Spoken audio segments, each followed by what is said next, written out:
L'homélie de ce dimanche est prononcée par le père Yves Combeau, dominicain.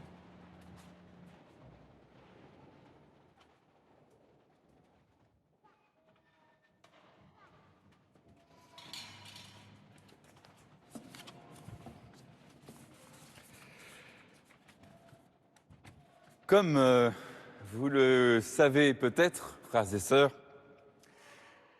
il y a déjà un certain nombre d'années que lorsque je ne suis pas avec vous dans une église ou par la télévision, j'essaie de transmettre la foi à des adolescents. Et ce n'est pas facile. Les adolescents sont une espèce extrêmement attachante et très ergoteuse. Vous déployez vos arguments les plus subtils. Ils ont toujours une réponse. D'abord, ils ont réponse à tout. Vous essayez la morale. Ils haussent les épaules. Vous essayez la logique. La leur est plus forte. L'autorité, ça les fait pouffer de rire. Vous sortez Abraham, Moïse et tous les prophètes que vous connaissez. Chou blanc.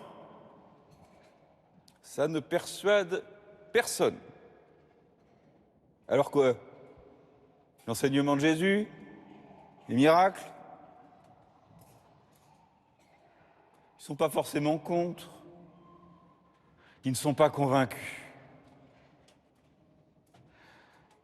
Et c'est ce qui rend la parabole du pauvre Lazare si véridique et si étonnante.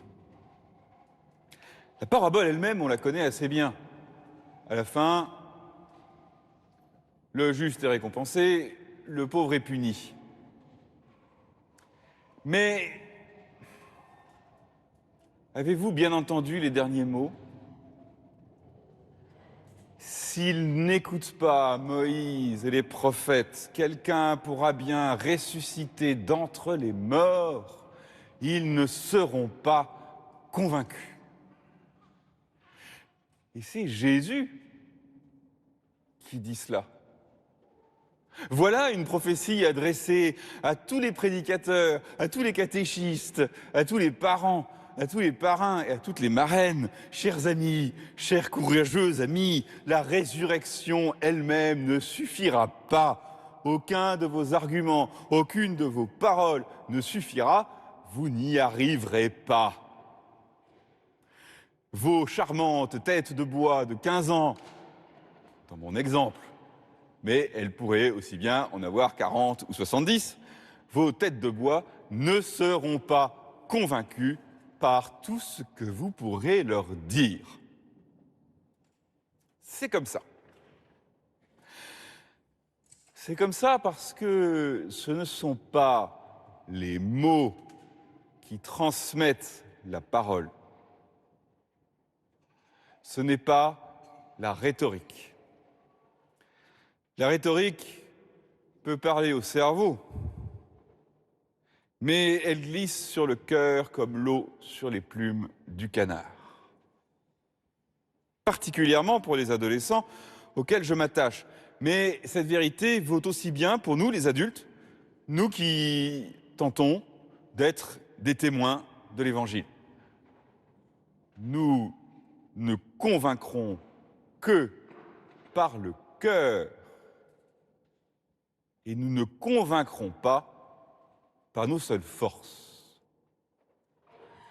Nous ne convaincrons que par le cœur, par l'amour de ceux à qui nous prêchons, par la douceur, par le rire, par l'espoir, par la consolation. Nous ne convaincrons que parce que nous aimons.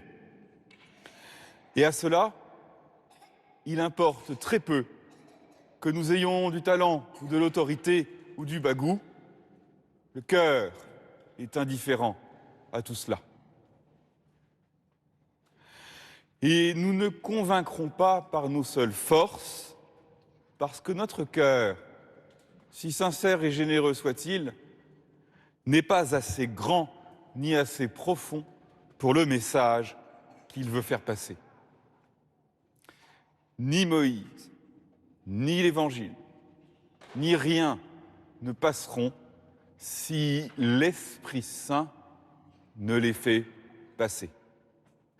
Et c'est pour cela, frères et sœurs, c'est pour cela que depuis notre baptême, le Seigneur nous a donné à nous, ses témoins, ses baptisés, nous a donné à nous son esprit, pour que sa vérité, qui est plus grande que notre cœur, passe à d'autres cœurs, avec ou sans mots, avec ou sans arguments.